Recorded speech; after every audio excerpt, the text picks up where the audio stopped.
बिस्मिल्लाहिर्रहमानिर्रहीम अस्सलामु अलैकुम। PIPFA financial accounting I S two inventories का जो सवाल है, ये पिप्फा के फाइनेंशियल अकाउंटिंग या एफए के पेपर में वो तकरीबन हर साल ही पूछता है। और ये तकरीबन 9 से 10 मार्क्स का जो होता है वो सवाल तकरीबन आपका होता है। तो कुछ क्वेश्चंस जो है सिलेक्टेड क्वेश्चंस निकाले, देख लेते हैं किस तरह के क्वेश्चन है। लास्ट 3-4 अटैम्प्ट के सवाल है, इनको हमने देखना है। और सबसे पहला क्वेश्चन जो मेरे पास वक्त है, ये विंटर 2017 का है।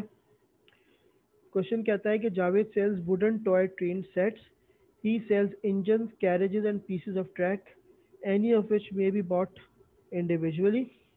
He buys them in plain wood and employs an assistant at rupees 10 per hour to paint them before he sells them. The following information is available. Engine, carriage, track, तीन तरह की इन्वेंट्री मेंटेन हो रही है. Cost of plain toy 7 per unit, 5 per unit, 2 per unit. Cost of paint 0.80, 0.50, 0.25. Number painted in 1 hour, एक घंटे में दो इसके यूनिट्स पेंट हो जाते हैं, 5 इसके पेंट हो जाते हैं और 10 इसके पेंट हो जाते हैं. सेलिंग प्राइस जो है वो 18, 11 और 4 है. Calculate the value at which 1 unit of each toy is included in inventory stock once it is ready for sale. सवाल खामोश है, पीरियोडिक परपेचुअल नहीं. तो अब यहाँ पर सेलिंग प्राइस यानी हमें क्या चीज़ दी हुई है, हमें एन आर वी यहाँ पे मेंशन है, नेट रिलाइजेबल वैल्यू. और इसका मतलब है अब यहाँ पर जो हम फॉर्मूला अप्लाई करेंगे वो कॉस्ट और N R V whichever is lower वाला फार्मूला हम यहाँ पर अप्लाई करेंगे. तो उसको देख लेते हैं किस तरह सॉल्व करना है. इंजन, अगर हम इसकी कॉस्ट निकालें तो 7 रुपीज़ की कॉस्ट ऑफ प्रिंट टॉय है और 0.80 जो है वो कॉस्ट ऑफ पेंट है. अच्छा, पेंट कॉस्ट ऑफ पेंट आ जाएगी. एक असिस्टेंट को पे किया जा रहा है 10 per hour to paint them before he sells them. इसका मतलब है कि लेबर की कॉस्ट भी कुछ आपकी लगनी है. दो यूनिट्स निकल जाते हैं इसके एक घंटे में, इसके 2 यूनिट जो हैं वो पेंट हो जाते हैं. तो इसका मतलब ये हुआ कि अगर आप 10 रुपये पर आवर इसको पे कर रहे हैं, 2 से आप उसको डिवाइड कर दें तो एक पीस जो है आपका तकरीबन 5 रुपये का आपको पड़ेगा. तो आप इसको अगर इसकी कॉस्टिंग करें 7.8 और 5, तो तकरीबन कॉस्ट की 12.80 आ जाएगी. जबकि सेलिंग प्राइस की 18 रुपीज़ है, लोअर ऑफ कॉस्ट और एन आर वी. तो नेट रियलाइजेबल वैल्यू उसकी जो है वो ज़्यादा है कॉस्ट के मुकाबले में. तो 12.8 हमारी इसकी कॉस्ट आ जाएगी, जो कि हम अपनी बुक्स पे इंक्लूड करेंगे, उसकी इन्वेंट्री में डालेंगे इसको. उसके बाद इसी तरह कैरेज है और इसी तरह ट्रैक है. 5 रुपये, 0.5, 10/5, एक घंटे में 5 यूनिट निकल जाते तो एक यूनिट तकरीबन आपको 2 रुपये का पड़ा, और ट्रैक का एक यूनिट तकरीबन आपको 1 रुपये का पड़ा. तो इन सबको ऐड करके अब यहाँ पर आपकी इधर भी आपकी कॉस्ट जो है वो लोअर है और ट्रैक में भी आपकी कॉस्ट जो है वो लोअर है. तो तीनों जो कॉस्ट है वो आपने अपनी इन्वेंट्री में शामिल करनी है. तो इजी क्वेश्चन था ये, 6 मार्क्स का ये सवाल इन्होंने आपसे पूछा था. फिर विंटर 18 में इन्होंने एक और क्वेश्चन दिया है, वो कहता है नासे uses periodic weighted average cost method to determine the value of its inventory. At 30th September 2003, he had inventory of 100 units at a total cost of 1005. ये ओपनिंग इन्वेंट्री इसने 30th सितंबर की थी, क्योंकि अक्टूबर हमारा मंथ है जिसके हम वर्किंग करेंगे. तो 30th सितंबर को जो इन्वेंट्री दी हुई होगी वो अक्टूबर की ओपनिंग इन्वेंट्री होगी. During October 2003 it made the following inventory purchase and sales. और आगे कहता है what was the value of inventory at 31st October 2003, what was the gross profit on the month of October 2003. इसका एक table बनेगा जो कि कहलाता है inventory cost sheet. Inventory cost sheet बनाने के लिए आपने ऊपर जो है जो प्रोप्राइटर या कंपनी जो भी दिया हुआ है, तो आपने लिख दिया Nasir inventory cost sheet for the month of October 2003.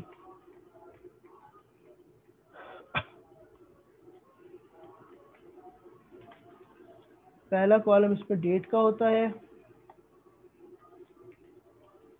Particulars,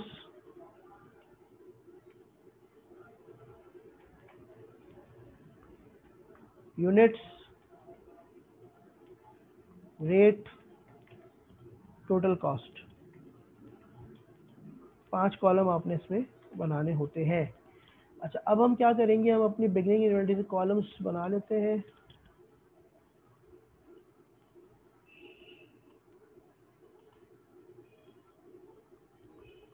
opening inventory और 2 ट्रांजैक्शन है तो एक टेबल हमारा छोटा सा बनेगा।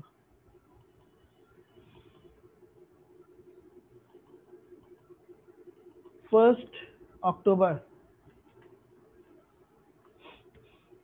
आपके पास बिगनिंग इन्वेंटरी है या ओपनिंग इन्वेंटरी है आपके पास, और जो ओपनिंग इन्वेंटरी आपके पास है वो उन्होंने ये बताया है कि 100 यूनिट्स है, उनकी कॉस्ट आपको तकरीबन पड़ रही है 1005 1005 रुपीज़। तो आपने 1005 तो यहाँ पे डाल दिए टोटल कॉस्ट में, और 100 यहाँ पे डाल दिया। इसका पर यूनिट अगर आपको निकालना हो तो पर यूनिट इसका निकल सकता है, 1005 को डिवाइड करते हैं 100 से, तकरीबन आपको पड़ जाएगा 10.05 पर यूनिट का। अच्छा जी, उसके बाद आपकी परचेजेस है 3 अक्टूबर। परचेजेस लिख दें,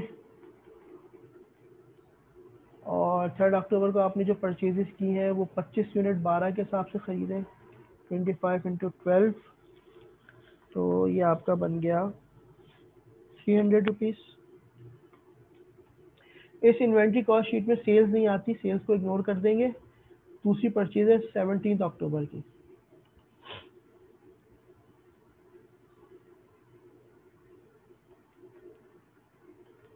तो ये भी आपकी परचेजेज है।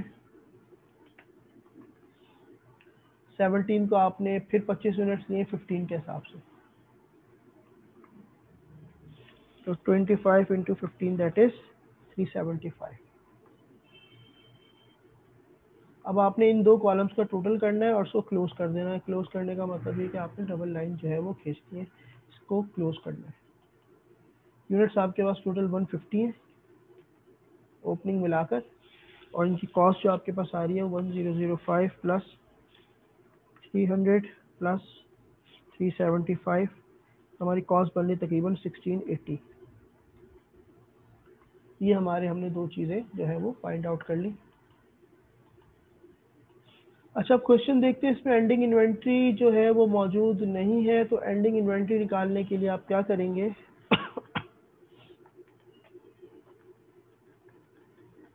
एंडिंग इन्वेंट्री निकालने के लिए आप टोटल यूनिट से लेस करवा देंगे यूनिट्स सोल्ड। आपके पास जो टोटल यूनिट्स है वो 150 है, और यूनिट सोल्ड आपके पास एक ही सेल्स आई थी 10 अक्टूबर को 40 यूनिट्स।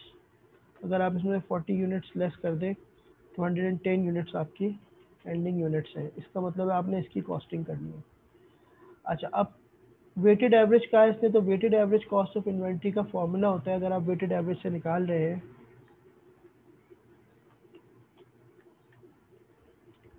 आपकी जो कॉस्ट ऑफ एंडिंग इन्वेंट्री आप निकालना चाह रहे हैं, जो इनकी रिक्वायर्ड वन है, what was the value of inventory 31 December, तो cost of ending inventory under weighted average.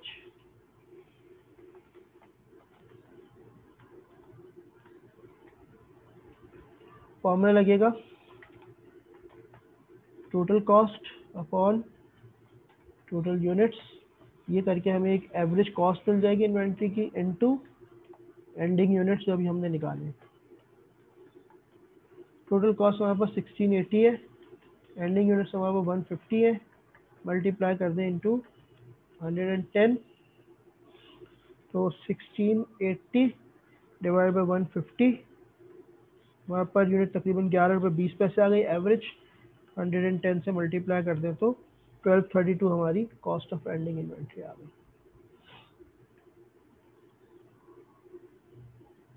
अच्छा, अब ये काम हमने कर लिया। इसके बाद उन्होंने दूसरी फरमाइश की है कि आप ग्रॉस प्रॉफिट भी निकालें। तो ग्रॉस प्रॉफिट निकालने के लिए हम एक छोटी सी इनकम स्टेटमेंट बना लेंगे। हम पहले अपनी सेल्स उठा लेते हैं। सेल्स हमारे पास है 40 यूनिट्स 20 के हिसाब से जा रहे हैं, तो 40 इंटू 20 तो 800 हो गए। सेल्स में से हम कॉस्ट ऑफ सेल्स को लेस करते हैं, और कॉस्ट ऑफ सेल्स बनती है opening plus purchases less ending, या cost of goods available for sale जो कि 1680 है, इसमें से आप निकाल दो एंडिंग इन्वेंट्री 1232। तो अगर मैं ये काम करता हूँ तो मुझे कॉस्ट ऑफ सेल्स मिल जाएगी 1680 माइनस 1232 अवेलेबल फॉर सेल और एंडिंग स्टॉक का difference cost of goods sold तकरीबन 448। और अगर आप दोनों का डिफरेंस ले लें तो आपको ग्रॉस प्रॉफिट मिल जाएगा। तो ये आपका ग्रॉस प्रॉफिट आ गया जो कि आ रहा है 352।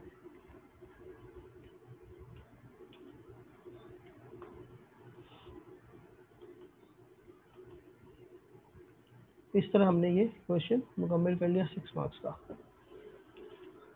बल्कि इस 9 मार्क्स का क्वेश्चन है। 7 + 2 9 मार्क्स का क्वेश्चन है, ये हमें 9 मार्क्स हमें इसमें मिल रहा है। अगले सवाल की तरफ आते हैं। जब्बार यूजेस समर 19 का क्वेश्चन है। Jabbar uses a periodic inventory system, the beginning inventory of a particular product and the purchases during the current year were as follows।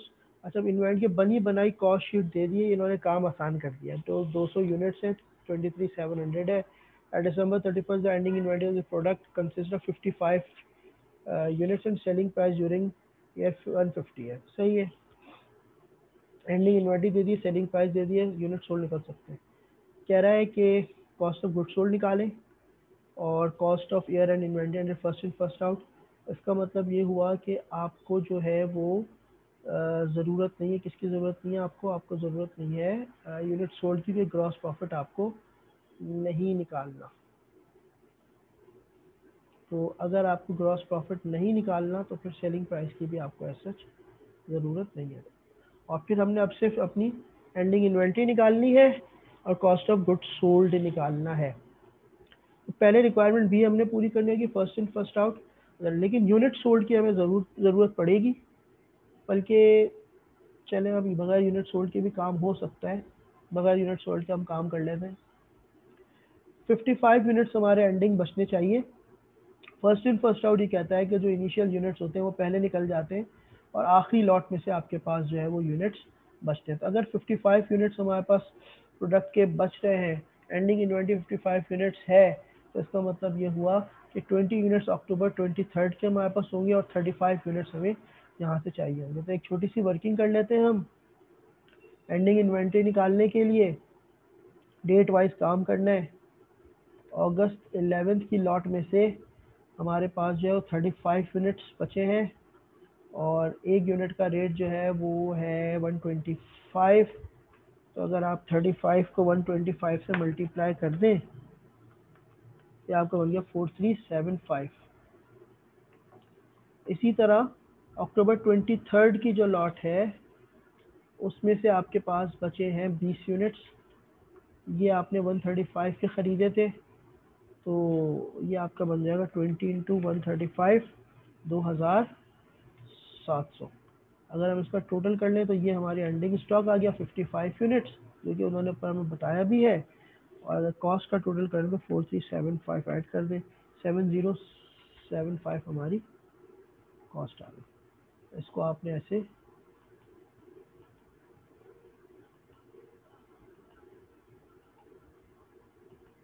अच्छा जी, ये हमने इनकी रिक्वायरमेंट नंबर बी पूरी कर दी है। अब इनकी रिक्वायरमेंट नंबर ए को पूरा कर देते हैं। रिक्वायरमेंट नंबर ए में ये फरमाते हैं कि आपने कॉस्ट ऑफ गुड्स सोल्ड निकालनी है। तो उसके लिए हम फॉर्मूला लगाएंगे cost of goods available for cell less cost of ending inventory. हमें क्या मिल जाएगा, हमें कॉस्ट ऑफ सेल्स मिल जाएगी, कॉस्ट ऑफ गुड्स सोल्ड मिल जाएगा।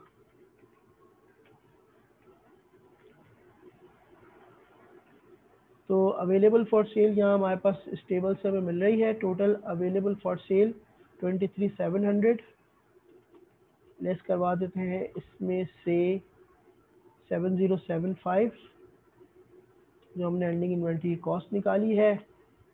तो ये आपका अगर आप उसको लेस करवा देते हैं तो आपकी कॉस्ट ऑफ गुड्स सोल्ड आ गई 16625,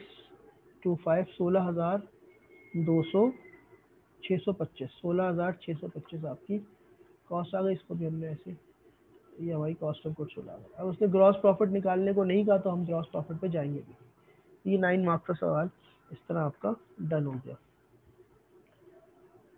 विंटर 19 में भी उसने सेम जो है वो आपसे पूछा है, Ahsan private limited uses periodic inventory system. The opening, ये भी पीरियोडिक ही था ना, पीरियोडिक था, ठीक है। और फिर विंटर 19 में भी Ahsan private limited uses periodic inventory system.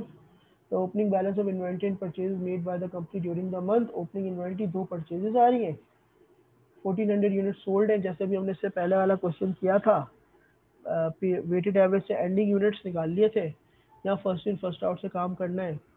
तो वैसे आपका जब एंडिंग यूनिट्स आ जाएंगे तो आप कॉस्ट ऑफ गुड्स सोल्ड और एंडिंग इन्वेंट्री निकाल सकते हैं सेम ये मेथड लगाकर।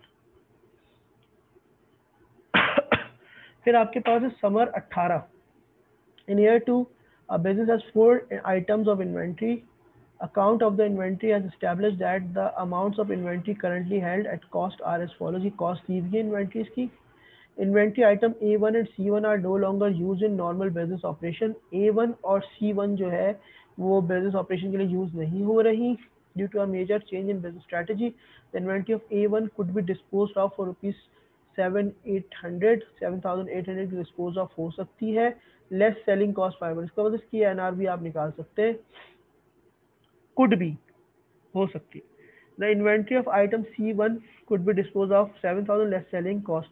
ये तो दोनों की एनआरवी डीवीएस का मतलब है कि आप A1 और C1 जो है नेट रिलाइजेबल वैल्यू पे लेंगे। कह रहा है what should be the value of inventory in the statement financial position. दो एनआरवी पे जाएंगी, कॉस्ट और NRV which ever is lower पे जाएंगी, और दो जो है जो कॉस्ट दी ओरिजिनल आप उनको वैसे उठा के एज इट इज रख देंगे। तो इन्वेंट्री आइटम A1 8,000 है और 7,800 या में से 500 सेलिंग कॉस्ट निकाल दें तो उसकी एनआरवी बन रही है 7,300।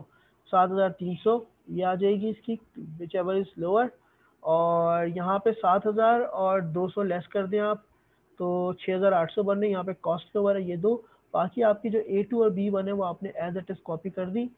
The reduction in the value of item A1 from 8,000 cost to ₹7,000 net value results in a return of 700 in the value of inventory. This is treated as an expense in the accounting period when the reduction in value occurs. ये इन्होंने इसकी आपको